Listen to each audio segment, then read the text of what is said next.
Bonjour à tous, je m'appelle Romain Berry, je suis professeur de lettres en classe préparatoire scientifique, en classe de PCSI et de MP étoile au lycée Claude Soriel de Saint-Étienne. Donc aujourd'hui je vais vous parler un petit peu de trois choses différentes. Tout d'abord je vais faire une micro-conférence sur le thème de la démocratie et sur le lien entre démocratie et nos trois œuvres au programme. Ensuite je vous parlerai un petit peu des méthodes que j'utilise en classe avec mes étudiants pour bien réussir au concours d'ingénieur. Et enfin je vous ferai une sorte de micro-plaidoyer en faveur de l'enseignement par Skype, par les outils numériques. Alors tout d'abord, je pense que vous savez que le thème des CPGE 2019-2021, pendant les 2 prochaines années, théoriquement, mais en fait c'est pendant un an, est la démocratie, avec 3 œuvres au programme. Ces 3 œuvres sont la 4e partie du tome 2 du complot contre de la démocratie en Amérique d'Alexis Tocqueville, les 2 pièces d'Aristophane que sont Les Cavaliers et l'Assemblée des femmes, et enfin le gros roman de Philippe Roth, Le complot contre l'Amérique. Il semble déjà que le terme démocratie est construit sur 2 mots grecs, démos d'un côté qui veut dire le peuple, kratos d'un autre qui vient du verbe kratein qui veut dire dominer, être puissant, être fort. Étymologiquement, la démocratie c'est donc la domination du peuple. Le problème se pose alors, pourquoi kratein et non pas arcane qui a donné en français moderne archi, comme dans monarchie, ou oligarchie, qui veut dire diriger, commander. Alors on peut mettre l'hypothèse que la démarchie existant dans le monde grec étant un peu assimilée à ce que l'on appelle aujourd'hui nos mairies, il fallait trouver un autre mot pour parler du pouvoir du peuple, sans aussi mettre en valeur l'idée de domination, de commandement entre les individus, puisque la démocratie promeut l'égalité. Le choix de Kratein suppose donc une force de création, d'opposition, de résistance, une sorte de tension dirigée vers la cité, vers l'établissement de la loi, ne suppose pas du tout arcane à donner archi. De plus, il semble que la démocratie, elle place le peuple comme souverain, semble s'inscrire dans la lutte, dans une logique prospective de défense des intérêts du peuple. En effet, en démocratie, on lutte pour la volonté générale. En démocratie, et cette lutte pour l'intérêt du peuple est à la fois une légitimation du pouvoir et une lutte contre celui-ci. Elle est en gros ce qui institue et ce qui est institué, ce qui dirige et ce qui est dirigé. Autrement dit, elle est en tension entre le particulier et le collectif. Dès lors, un problème se pose. Est-il vraiment possible de penser la démocratie et de l'établir dans la mesure où avoir un consensus sur 60 millions d'habitants, sur 1 milliard d'habitants, semble complètement utopique et infaisable? Faut-il alors penser à une position médiane qui serait celle du consensus, ou bien alors en considérant dans une perspective chronologique le peuple comme un agent en fait destiné à devenir ensuite un acteur, peut-être? La démocratie acquerrait donc une réalité dans un processus temporel, à moins bien sûr si les institutions sont insuffisantes. D'autre part, le suffixe kratie, donc qui vient de kratos comme on l'a dit, peut par assimilation, on va dire phonique, à d'autres termes plus historiques, comme technocratie, eurocratie, bureaucratie, avoir une connotation méliorative. En effet, à notre époque contemporaine, les eurocrates, donc c'est administratifs du Parlement européen, comme les technocrates, comme les bureaucrates, sont généralement associés à des professionnels de la politique, à des politiciens plutôt qu'à des hommes politiques, autrement dit à des gens qui se serviraient de leur légitimité et de leur degré de représentation du peuple pour servir leurs intérêts personnels. Il semble que ce soit totalement contraire à la démocratie, et d'ailleurs un deuxième problème se pose d'ores et déjà, c'est que peut-on concevoir la démocratie sans passer par des professionnels de la politique? Dès lors, comment concevoir le peuple peu au fait de l'arsenal législatif? Peut-on concevoir le peuple comme vraiment acteur, comme pouvant se passer de ces professionnels? Et pire encore, si le pouvoir est transféré à ces professionnels, ne voit-on pas naître une forme d'élitisme, une forme d'oligarchie ou d'aristocratie déguisée, dans la mesure où le pouvoir serait confié aux meilleurs, à une classe d'élite sortant des grandes écoles? Et puis, même un problème se pose, puisque c'est le peuple qui a le pouvoir, pourquoi alors le peuple se dessaisirait-il du pouvoir pour le transférer ou le déléguer à un représentant? Ce serait alors y perdre en liberté et en fait se dessaisir d'un bien propre qu'on lui a donné. Donc tout cela semble être des paradoxes inhérents à la démocratie. Alors la démocratie est fondée sur 3 valeurs essentielles que sont la liberté, l'égalité et la fraternité. En effet, ce sont bien les valeurs de la France, mais plus généralement, ce sont bien les valeurs qui sous-tendent l'idéal démocratique. En effet, l'existence d'un pouvoir qui dirige les hommes en démocratie permet à certaines libertés individuelles de s'épanouir, parce que c'est ce qui nous permet de passer d'une liberté, on va dire, individuelle de naissance, à une liberté civile qui permet un peu de restreindre les besoins et les pulsions de l'homme pour le bien-être de la société. N'étant plus tracassé donc par la gestion des affaires publiques et des affaires courantes, le citoyen peut prendre du bon temps sans se soucier d'être agressé par quiconque, protégé par l'autorité puisque c'est à qui il a transféré une part de sa liberté. Chacun est donc libre de se tourner uniquement vers son bien-être, et c'est bien ce que l'on a chez Tocqueville. C'est d'ailleurs ce que reproche Tocqueville à la démocratie, puisqu'il dit que ça favorise l'indépendance et le bien-être au détriment de la volonté générale.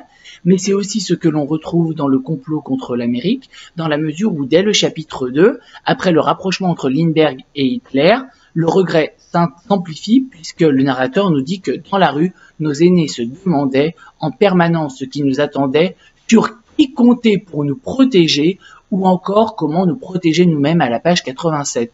C'est bien une des raisons qui montre que justement la liberté est revendiquée. Mais cette liberté civile, qu'en serait-il d'un groupe alors où tous voudraient exercer leur liberté individuelle sans aucune autorité pour les limiter? L'autorité et le respect des règles ou de la loi qu'elle instaure sont aussi indissociables au bon fonctionnement d'une démocratie garantissant la liberté de chacun.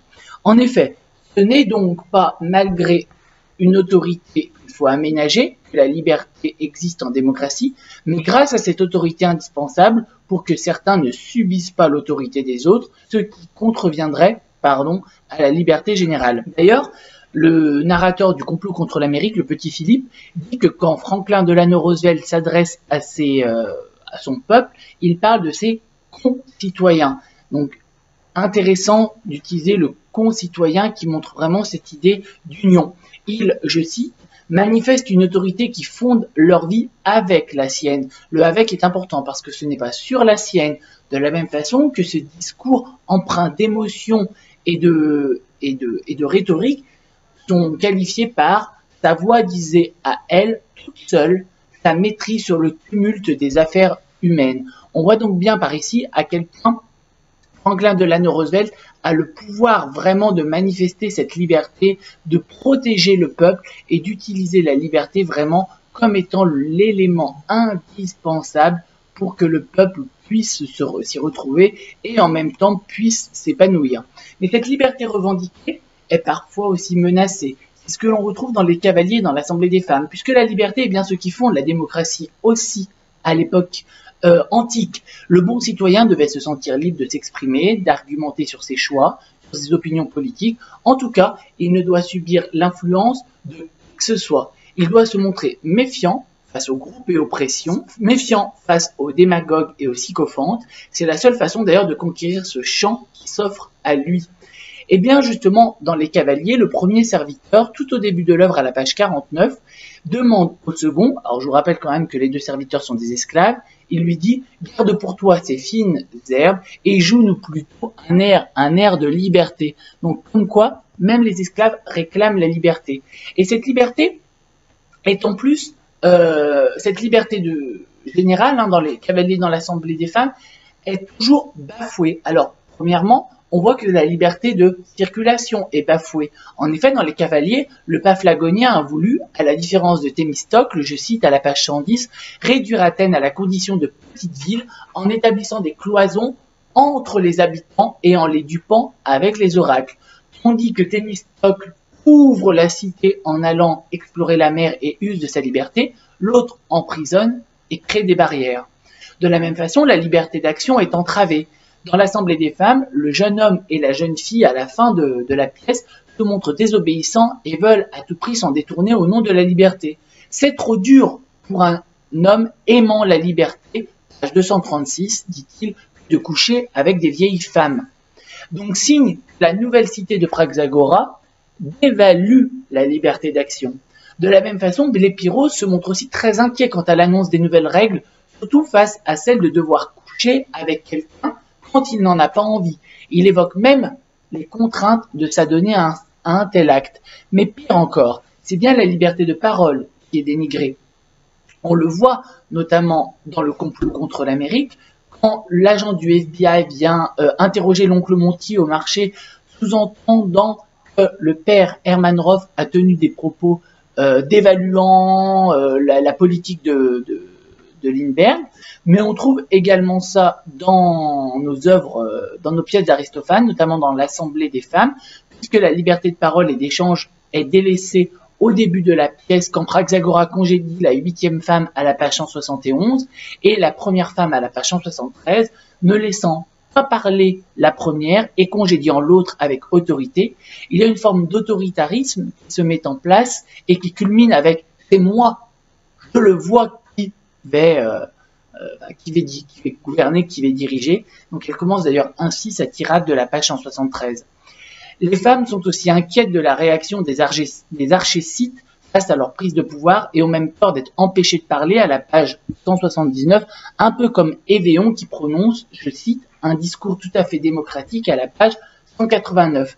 Donc ainsi, à vouloir établir une égalité stricte et parfaite et à réclamer une démocratie parfaite, Aristophane nous montre clairement que c'est la liberté qui est mise en danger, que la liberté individuelle périclite, car il faut obéir aux lois, et quand les lois sont trop contraignantes ou trop rigides, on obtient donc le contraire de ce que l'on souhaite, on éradique en fait ce pourquoi on lutte. Alors, la deuxième valeur aussi très importante en démocratie, c'est évidemment l'égalité. Puisque la démocratie est un gouvernement du peuple pour le peuple, il s'agit donc de trouver une place pour chacun sans exclure quiconque, en n'oubliant pas que c'est l'intérêt du groupe qui doit prévaloir. Les droits de chacun doivent et devraient être respectés, à tel point que nul citoyen ne devrait subir l'autorité d'un tiers. S'intéressant à tous sans exception, la démocratie suppose une grande unité d'individus égaux qui se revendiquent comme tels. Chacun se considère l'autre comme égal, qui mérite son attention.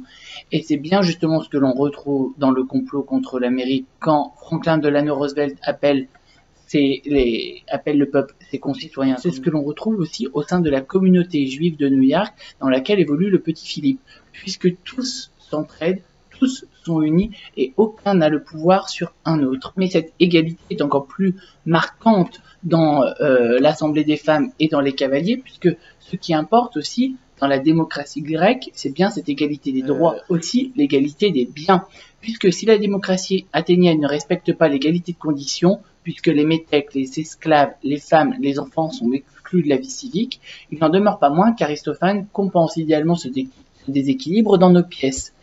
En effet, il y a une volonté de défendre le bien commun et la mise en commun des biens qui bouleverse toute la pièce de l'Assemblée des femmes, car elles remettent en cause les réformes d'antan qui ont fait d'Athènes jusque-là une démocratie. En effet, Praxagora rend caduques les réformes de Solon, qui s'appuyaient sur les classes censitaires, de Clisthène et de tous ceux qui les ont suivis. Elle propose une démocratie qui n'a rien de totalitaire, au contraire, elle plaide pour un communisme, expression la plus simple de l'isonomie. Chacun dispose d'une part égale de tout, des devoirs, des droits, tant et si bien à la page 205, elle déclare, c'est notre Praxagora, « Je mettrai tout d'abord la terre en commun et l'argent et tous les biens de chaque particulier, puis, avec tous ces biens communs, nous vous nourrirons, nous qui en serons les gérantes économes et attentives. » Par cet exemple, nous voyons bien que le but des réformes démocratiques d'Aristophano-Praxagora est le bien-être des citoyens. Mais cette égalité garantit et doit garantir le bonheur de chacun. C'est une condition à l'épanouissement personnel, au développement des qualités citoyennes, qui sont la vertu, la réflexion, la volonté de s'engager, la mise en doute des fausses opinions, la défiance et la méfiance vis-à-vis de tout intervenant qui voudrait tirer à partie la démocratie à lui.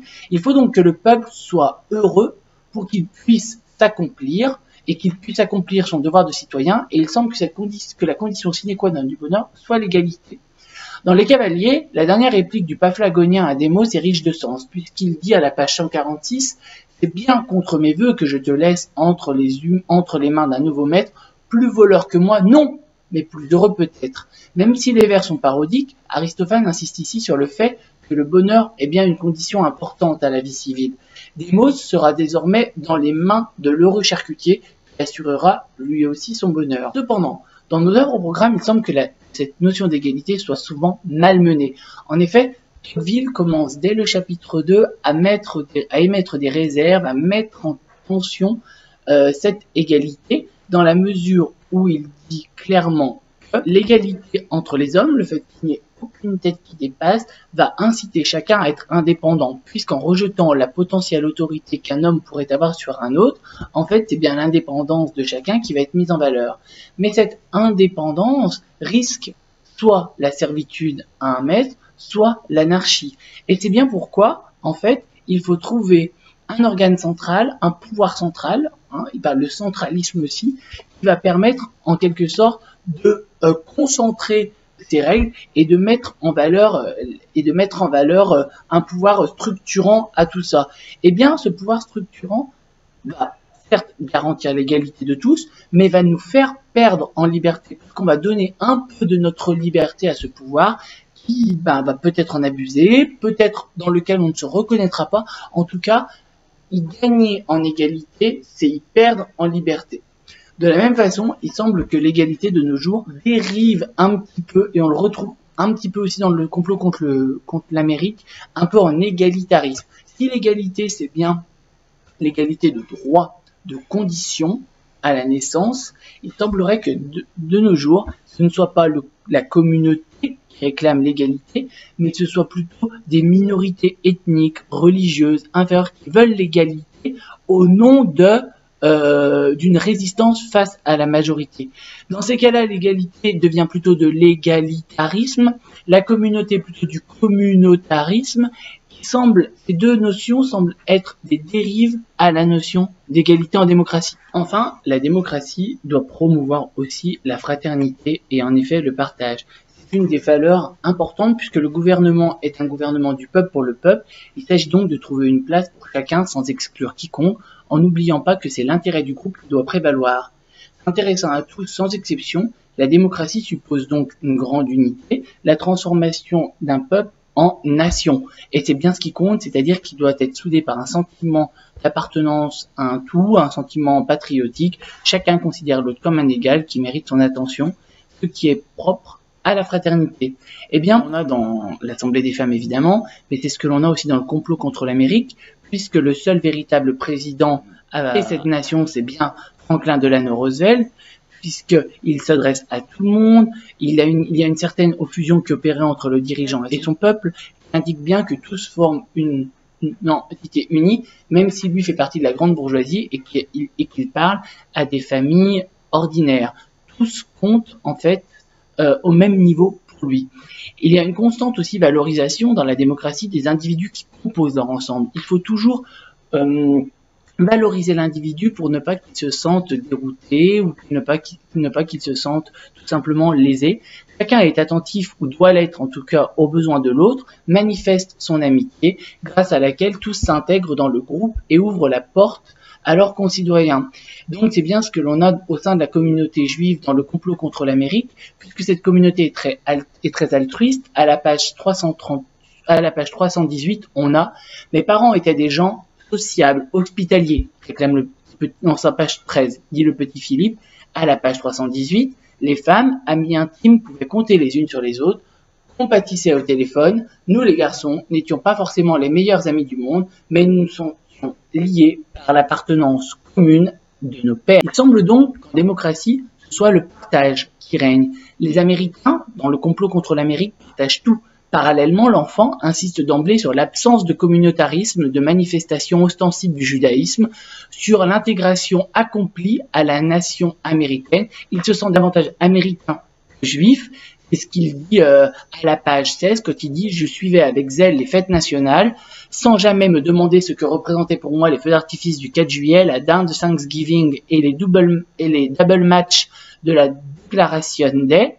Notre patrie, c'était l'Amérique. » Et fort de cette nécessité d'inclusion, d'ailleurs, le rabbin Bengelsdorf affirme en toute occasion le sentiment américain des Juifs, leur appartenance à la nation. Cependant, cette fraternité est bien souvent distendue et bien souvent mise à mal, car beaucoup plus que la fraternité dans nos œuvres au programme, c'est souvent la désunion qui règne, la disharmonie, le fait qu'on se rende un petit peu, qu'on soit méfiant, qu'on surveille l'autre au point de l'exclure même. Et donc, l'esprit de communauté est alors menacé.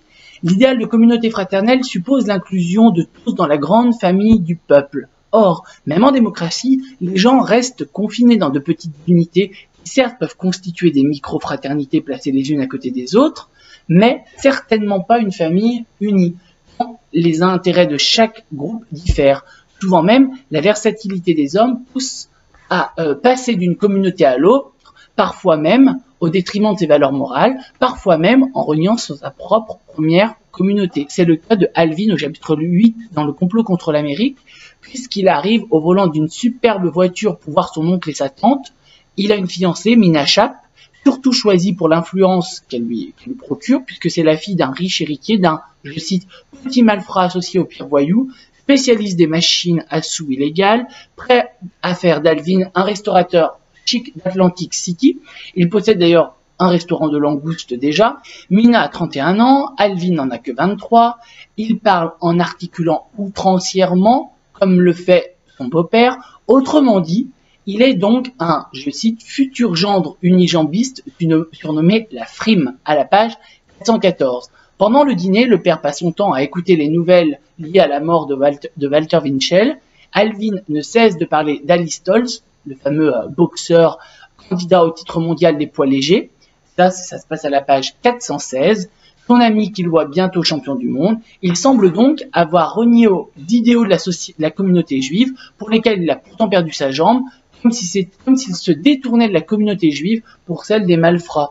Et le clivage peut aller même plus loin, parce que très souvent, ça va jusqu'à la discrimination, jusqu'à la marginalisation. L'exclusion est pratiquée au sein même des groupes déjà structurés en fraternité, au sein même des fratries où devrait davantage régner l'union et la concorde. L'exclusion se généralise, se banalise, tant que les dangers soient réellement pris en compte. Parfois, avec vice et hypocrisie, l'exclusion est revalorisée comme une promotion ou bien légitimée comme nécessaire. Et c'est ce que l'on voit dans le complot contre l'Amérique avec la loi de peuplement de 42, qui incite bien les familles modestes à émigrer dans le Kentucky pour devenir propriétaires. Mais au chapitre 5, c'est le père de Philippe qui souhaite le départ d'Alvin de la maison car il met en danger la famille une fois qu'il est interrogé par le FBI. Le père lui le traite d'ingrat, d'imbécile, d'irresponsable, d'ignorant et d'incorrigible à la page 248. Il est donc bien difficile de s'épauler même au sein de la famille Roth. Donc comment serait-il davantage possible de le faire au sein même de la nation? Plus loin, on apprend d'ailleurs que les Roth ne sont pas invités au mariage d'Evelyn et du rabbin Bengelsdorf et que la mère en est inconsolable. Puis, lorsque la tante Evelyn est poursuivie et appelle pour demander de l'aide, signalant que Bengelsdorf est arrêté, de la même façon, quand Evelyn arrive et frappe à la porte pour demander de l'aide à la fin du livre, Beth refuse de la cacher. Donc il n'y a même pas de fraternité entre les deux sœurs, signe qu'il est impossible que ça puisse exister au sein même du peuple tout entier. Passons à notre deuxième moment de cette petite vidéo. En ce qui concerne la dissertation. Alors, faire une dissertation en CPGS scientifique, c'est à la fois simple et compliqué. Simple parce qu'il faut respecter des codes et compliqué, c'est parce que très peu d'étudiants arrivent à être rigoureux et prennent conscience de l'importance de ces codes. En effet, une dissertation est une argumentation, c'est-à-dire qu'il faut que vous mettiez à la place de quelqu'un qui doit argumenter, qui doit convaincre et persuader une autre personne du bienfait de cette pensée. Cette pensée, c'est la vôtre. Votre façon de penser n'est pas la mienne, n'est pas celle de votre examinateur le jour J.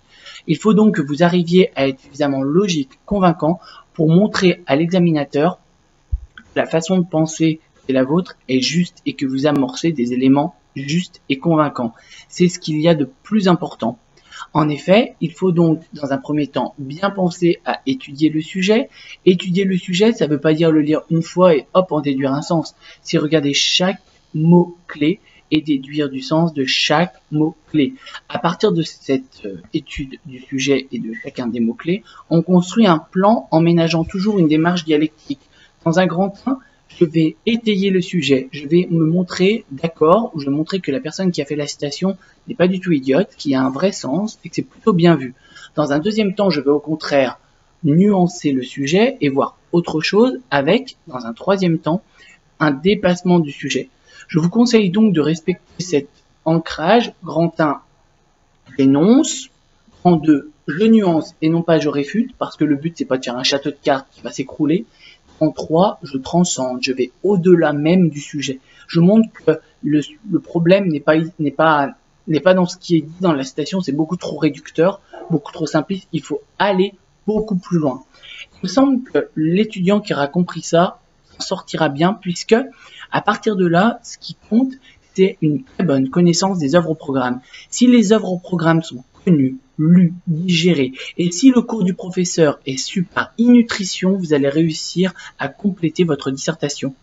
Il ne faut pas oublier que connaître les œuvres au programme suppose de les faire vivre, de les faire dialoguer. Ce corpus de texte a été choisi de façon concertée. C'est pas 3 œuvres comme ça sur la démocratie qui ont été choisies. Il y a des vrais liens, des vraies correspondances entre Aristophane, Philippe Roth et puis Tocqueville, même s'ils n'appartiennent pas au même siècle, même s'ils n'appartiennent pas au même type de littérature, pourrait-on dire, il faut faire dialoguer les œuvres. C'est pour ça qu'à chaque argument, je vous conseille de mettre les 3 œuvres au programme. Tout d'abord chez Aristophane, puis chez Tocqueville, puis chez Roth. Deuxième argument, chez Aristophane, chez Tocqueville, chez Roth. Plus vous comparez, plus vous dialoguerez,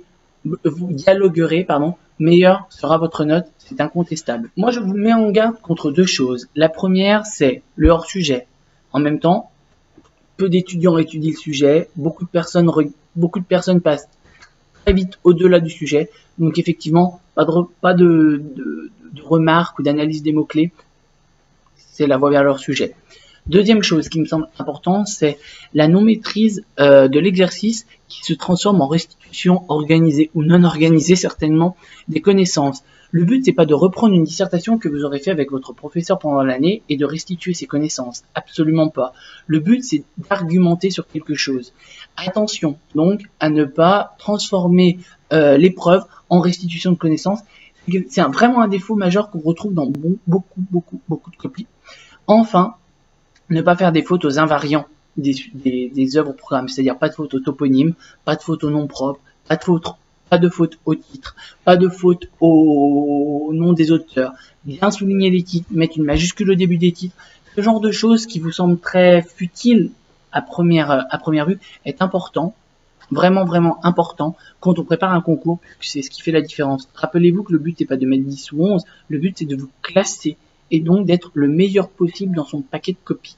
Attention donc à ne pas syncoper ces petits points qui sont vraiment très importants. Enfin, je terminerai par vous parler des bienfaits des cours par Skype. Alors même si le présentiel peut vous sembler important, notamment en mathématiques ou en physique, et vous semble vraiment indispensable, il me semble que le présentiel n'apporte pas grand-chose en lettres et que les cours par Skype peuvent très bien se faire. Cette année, j'avais 2 étudiants, un en première année et un en deuxième année, que j'ai suivi toute l'année via groupereussite.com, le dimanche ou le samedi, à raison de 2 heures toutes les 2 semaines, donc à peu près 4 heures par mois, un peu plus pour les vacances scolaires. Et il me semble que tout ça a très bien fonctionné.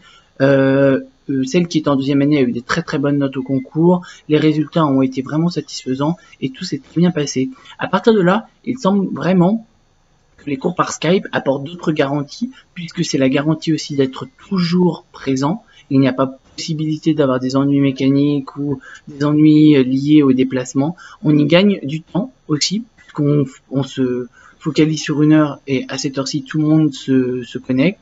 S'il n'y a pas d'ordinateur à disposition, c'est pas grave, il reste le téléphone portable. Les cours s'organisent comme si j'étais à côté, dans la mesure où il y a un petit moment de magistral, du temps en autonomie, du temps de travail en autonomie, très important aussi à ne pas syncoper quand on prépare un concours, du temps de travail avec moi, de l'échange, de la révision de méthodes, tout simplement. On travaille aussi nos œuvres au programme, je donne les fiches que j'envoie à mes étudiants, ou alors quelquefois elles sont à moitié complétées et on les complète ensemble. En tout cas, il y a beaucoup de points positifs et je sais que ça effraie beaucoup d'étudiants, voire de parents, mais je ne comprends pas pourquoi. Si en mathématiques ou en physique, il y a des raisons, dans la mesure où il y a un système d'écriture qui peut poser problème, en lettres, pas du tout. Il suffit d'avoir ses œuvres à côté de soi, le prof en face, et ça suffit amplement. Donc j'espère pour toutes ces raisons vous retrouver l'an prochain en cours particulier. N'hésitez pas même à bénéficier d'une expérience avec moi, expérience que vous pourrez reconduire ou ne pas reconduire. En tout cas, si vous avez besoin, sachez que je suis là.